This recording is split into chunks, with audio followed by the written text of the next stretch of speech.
नमस्कार दोस्तों, आप लोगों का इंतज़ार हुआ ख़त्म। फिर से पावर स्टार पवन सिंह का तबाही मचाने वाला सॉन्ग आ रहा है आप सबके बीच में।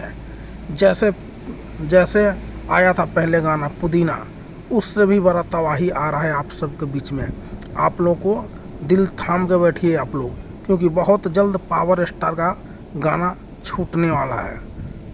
बस पोस्टर आउट हो चुका है, बस अभी रिलीजिंग डेट सामने नहीं आया है। अगर आएगा तो आप लोगों को बताऊंगा, और आप लोग इसी तरह से आप लोग प्यार दुलार देते रहिएगा पावर स्टार पवन सिंह का, कि वो सुपर डुपर वो सॉन्ग हिट हो जाए। तो उस गाने का नाम है धनिया ए जान। तो आप लोगों का इंतज़ार हुआ ख़त्म दोस्तों। फिर से पावर स्टार पवन सिंह अपना तबाही भोजपुरी इंडस्ट्री में ला रहा है बहुत जल्द आप सबके सामने।